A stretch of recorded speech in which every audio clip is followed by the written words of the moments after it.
Hello good morning students, here I am किमी Chaudhary, your science teacher. हम class 7 का second chapter पढ़ रहे थे। सेकंड चैप्टर का नाम था nutrition in humans, nutrition in animals, जिसमें कि ह्यूमंस भी आते हैं, अदर एनिमल्स भी आते हैं। तो हमारा अभी टॉपिक चल रहा था न्यूट्रिशन इन ह्यूमंस। तो हम जो टॉपिक कवर कर रहे हैं, आप उसका रिस्पॉन्स दे नहीं रहे हो बच्चों, तो फिर हम कैसे पता करें कि आपको समझ आ रहा है कि नहीं आ रहा। तो जो हम होमवर्क दे रहे हैं उसको करके तो व्हाट्सअप कीजिए। साइंस का तो आप बिल्कुल भी होमवर्क करना छोड़ दिए हो। तो साथ साथ हम स्टडी करेंगे, तभी हम आगे बढ़ेंगे, ठीक है। तो आज का हमारा टॉपिक है न्यूट्रिशन इन ह्यूमन। में हमने 2 पढ़ लिए थे, इंजेक्शन ऑफ फूड, किस तरह से खाने को निकला जाता है। तो न्यूट्रिशन इन ह्यूमन में हम पढ़ रहे थे डाइजेशन ऑफ फूड, ठीक है, कि हमारा जो खाना खा रहे हैं वो किस तरह से डाइजेशन उसका प्रोसेस चलता है। तो उसमें हम डाइजेशन में तो हमने बात कर ली थी स्टमक की, कि किस तरह से स्टमक के अंदर जाता है खाना। अब बात करेंगे आज हम इन स्मॉल इंटेस्टाइन, ठीक है, जो हमारी छोटी आंत है वहाँ पे किस तरह से प्रोसेसिंग चलती है, ठीक है। तो ये जो पिक्चर है ये है स्मॉल इंटेस्टाइन की। हमारे एब्डोमेन में स्मॉल इंटेस्टाइन होती है। तो ये जो आपको डार्क कलर में दिख रही है ये सारी की सारी स्मॉल इंटेस्टाइन है, राइट। जो स्मॉल इंटेस्टाइन है ये हाईली कॉलॉइड होती है, मतलब लिपटी होती है एक दूसरे से। कॉलॉइड मतलब एक दूसरे से लिपटी होती है, राइट। तो ये 7.5 मीटर ट्यूब होती है। कितनी लंबी होती है? 7.5 एम मतलब मीटर, 7.5 मीटर ये लंबी होती है, ठीक है। तो उसको लंबा इस तरह से नहीं, इसलिए कॉलॉइडल शेप में हमारे पेट में होती है। तो इसमें क्या होता है, जो भी खाना हमारे स्टमक में तो मैक्सिमम हमारा जो पाचन क्रिया है वो कंप्लीट हो जाती है। उसके बाद स्मॉल इंटेस्टाइन में जाएगा जो खाना बचा है, ठीक है। तो digestion of all type of food carried out and complete here. बाकी जो स्टमक में जो बच गया है डाइजेशन होना, वो स्मॉल इंटेस्टाइन में भी प्रोसेसिंग उसकी कंटिन्यू रहती है। तो डाइजेशन ऑफ और किसी भी तरह का खाना है वो स्मॉल इंटेस्टाइन में भी, वहाँ पे भी डाइजेशन होता है और कंप्लीट हेयर। यहाँ पे डाइजेशन हमारी कंप्लीट हो जाती है, ठीक है। हमारी कहाँ से शुरू हुई थी? वक्कल कैविटी से शुरू हुई थी। हमारे मुंह से डाइजेशन होना शुरू हो जाती है। फिर ऑइजोफेगस जो कि फूड पाइप है, वहाँ पे कोई डाइजेशन नहीं होती। वहाँ से खाना जाता हुआ हमारे स्टमक में जाता है। स्टमक में बहुत सारे डाइजेस्टिव जूसी सिक्रीट्स होते हैं जो कि हमारे खाने को पचाते हैं। और उसके बाद भी अगर खाना थोड़ा बहुत नहीं पचता, वहाँ पे स्टमक में डाइजेशन नहीं होती, तो वो आगे की स्टेप में स्मॉल इंटेस्टाइन में जाके वहाँ पे वो कंप्लीट हो जाता है, ठीक है। तो एब्जॉर्प्शन आल्सो टेक्स प्लेस। जो भी हमने खाना खाया उसके जो न्यूट्रिएंट्स हमारी बॉडी में आएंगे, तो वो न्यूट्रिएंट्स भी मतलब एब्जॉर्प्शन उसका, जो हमारे न्यूट्रिएंट्स, विटामिन्स, मिनरल्स जो भी ग्लूकोज की फॉर्म में हमारी बॉडी एब्जॉर्ब करेगी, वो स्मॉल इंटेस्टाइन में भी होता है ये प्रोसेस, ठीक है। तो ये फूड का जो एब्जॉर्प्शन हुआ वो हमारी ब्लड स्ट्रीम में जाएगा। एब्जॉर्प्शन करके कहाँ जाता है? सारे न्यूट्रिएंट्स हमारी ब्लड स्ट्रीम में, और पूरी बॉडी तक वो न्यूट्रिएंट पहुँचता है, ठीक है। तो नेक्स्ट बात करते हैं digestion in small intestine carried out with the help of. तो डाइजेशन जो है स्मॉल इंटेस्टाइन किस किस की हेल्प से होता है इंटेस्टाइन में? तो पहला होता है secretion from the liver and the pancreas, ठीक है। 2 ऑर्गन और होते हैं, जो लीवर और पैनक्रियाज है, वहाँ से सिक्रीशन होती है। सिक्रीशन मतलब वहाँ से acids, juices, bile juices secretes होते हैं, उससे भोजन का डाइजेशन होता है। जो digestive juices secretes by the small intestine. Small intestine में भी डाइजेस्टिव जूसेस सिक्रीट होते हैं, मतलब वहाँ से भी डाइजेस्टिव जूसेस निकलते हैं जो कि हमारे भोजन को डाइजेस्ट करने में हेल्प करते हैं,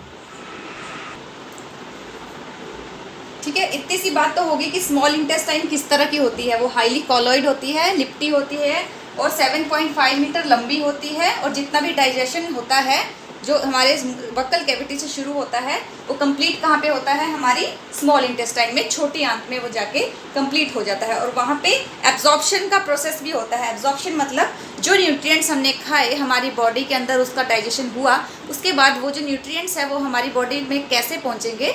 with the help of blood system, जो हमारे सर्कुलेटरी सिस्टम है, with the help of heart. तो वो पूरा सिस्टम में न्यूट्रिएंट्स ब्लड सिस्टम के थ्रू हमारी पूरी बॉडी में पहुंचते हैं, ठीक है। फिर बात कर रहे हैं हम कि डाइजेशन जो है हमारी स्मॉल इंटेस्टाइन में किसकी हेल्प से होता है, क्या कौन कौन चीज़ें उसकी हेल्प करती हैं। तो टू मेन जो ऑर्गन है जैसे लीवर और पैनक्रियाज, वो सिक्रीशन मतलब जूसेस को सिक्रीट करते हैं जिससे कि डाइजेशन की प्रोसेस चलती है। फिर डाइजेस्टिव जूसेस अलग से भी स्मॉल इंटेस्टाइन से सिक्रीट्स होते हैं जो कि हमारे खाने में मिल के उसको अच्छे से ब्रेक डाउन करके उसमें से जो न्यूट्रिएंट्स है वो हमारी बॉडी तक पहुंचाते हैं। ठीक है, तो हमने बात की लीवर की, पहले बात करते हैं लीवर की। दो चीज़ों की बात करी, लीवर और पैनक्रियाज। तो अब हम देखेंगे कि किस तरह से लीवर और पैनक्रियाज हेल्प करते हैं फूड को डाइजेस्ट होने में। ठीक है, तो ये देखिए ये लीवर की स्ट्रक्चर है, इस तरह से लीवर होता है हमारी बॉडी में। तो इसको काट के दिखाया गया है, काट के ये सेक्शन ओपन करके दिखाया गया है। ठीक है, ये लीवर है, इसमें राइट लोब होता है, लेफ्ट लोब होता है, और ये जो थोड़ी क्रीमिश येलो कलर की गोल्डन कलर का जो थैली दिख रही है इसको बोलते हैं हम गाल ब्लैडर। ठीक है, जो भी ये जूस सिक्रीट करता है हमारा लीवर, जो कि कहाँ जाना है स्मॉल इंटेस्टाइन में, वो कहाँ इकट्ठा होता है, इस थैली में इकट्ठा होता है। तो इस थैली का नाम होता है गॉल ब्लैडर। ठीक है, बाकी ये नर्व्स हैं, वेसल्स हैं कुछ, ये ब्लू कलर की जो हैं वो ऑक्सीजन पुअर ब्लड जो हमारे फिर से हार्ट में जाएगा पंप होके, ऑक्सीजन रिच जो हमारी बॉडी में सर्कुलेट करता है वो वाली पाइप है।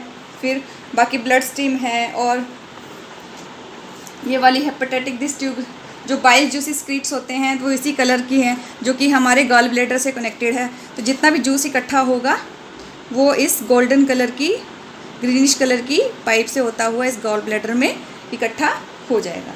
ठीक है, तो ये हमारी लीवर की स्ट्रक्चर थी। तो लीवर क्या है, लीवर हमारा लार्जेस्ट ग्लैंड है। ठीक है, लार्जेस्ट ग्लैंड, ग्लैंड मतलब ग्रंथि। हमारे शरीर में बहुत सारी ग्रंथियाँ होती हैं जो कि जैसे बाइल जूस डाइजेस्टिव जूसेस को सिक्रीट्स करती हैं।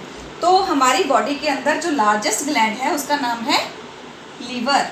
ठीक है, लीवर हमारी बॉडी का लार्जेस्ट ग्लैंड है। ये कौन से कलर का होता है, रेडिश ब्राउन कलर का होता है। कौन से कलर का है ये, रेडिश ब्राउन कलर का होता है। ठीक है, और सिक्रीट बाइल जूसेस, ये सिक्रीट करता है। इसको सिक्रीट मतलब किस चीज़ को वो सिक्रीट करता है, बाइल जूसेस को, फॉर द फैट डाइजेशन। जो भी हम खाना खाते हैं, जो हमारे स्मॉल इंटेस्टाइन में अगर फैट डाइजेस्ट नहीं हुआ है, स्मॉल इंटेस्टाइन में जाके डाइजेस्ट होगा, तो वहाँ पे बाइल जूसेस जो हैं वो जो फैट खाया हमने मतलब घी तेल ये सब चीज़ें जो खाई हैं उसको डाइजेस्ट करने में हेल्प करता है। ठीक है, जो bile juices is stored in the sac, sac मतलब एक थैली में जो इकट्ठा होता है बाइल जूस लीवर में, वो क्या बताया मैंने कहाँ पे इकट्ठा होता है, ये लीवर हमारा बाइल जूस को सिक्रीट करेगा, और जो ये थैली है इसको बोलेंगे हम गाल ब्लैडर। ठीक है, गाल ब्लैडर में इकट्ठा होता है। Bile juice is stored in the sac, जिसको हम बोलते हैं गाल ब्लैडर। अब हम नेक्स्ट बात करते हैं पैनक्रियाज की। ठीक है, पैनक्रियाज भी जूसेस को सिक्रीट करता है जो कि हमारी स्मॉल इंटेस्टाइन में डाइजेशन में हेल्प करता है। तो ये पिक्चर है पैनक्रियाज की।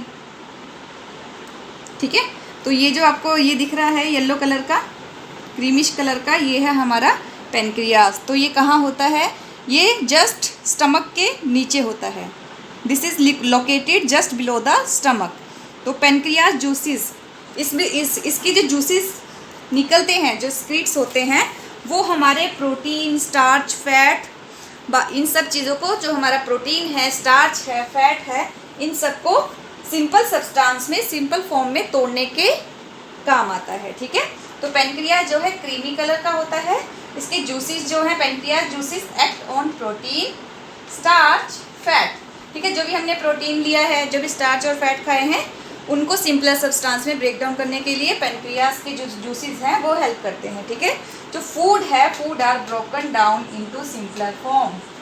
ठीक है, जो भी खाना हमने खाया प्रोटीन स्टार्च फैट, मेनली उनको सिंपलर फॉर्म में तोड़ने में उनकी हेल्प करता है। जैसे कार्बोहाइड्रेट की बात करें, कार्बोहाइड्रेट ब्रोकन इनटू शुगर, कौन सी फॉर्म में, ग्लूकोज की फॉर्म में जो शुगर होती है उसको तोड़ने में वो हेल्प करता है। ठीक है, बाकी सेकंड बात करें प्रोटीन की, जो प्रोटीन है वो किस में कन्वर्ट होता है, हमारे अमाइनो एसिड्स में। ठीक है, और fat are converted into fatty acid and glycerols. ठीक है, ये जो हमने खाना खाया, कार्बोहाइड्रेट्स प्रोटीन और फैट जो इंटेक की है बॉडी में, वो अलग अलग फॉर्म में ब्रेक डाउन हो रहे हैं, ठीक है। वही हम पढ़ रहे हैं, वही ये जूसेस जो हैं वो हेल्प करती हैं हमको ब्रेक डाउन करने में। तो कार्बोहाइड्रेट्स शुगर की फॉर्म में, in the form of glucose, protein जो है अमीनो एसिड की फॉर्म में ब्रेक डाउन हो जाता है, और फैट जो है वो फैटी एसिड और ग्लिसरॉल की फॉर्म में ब्रेक डाउन हो जाते हैं, ठीक है। तो ये था हमारा स्मॉल इंटेस्टाइन में किस तरह से डाइजेशन का प्रोसेस कंप्लीट होता है।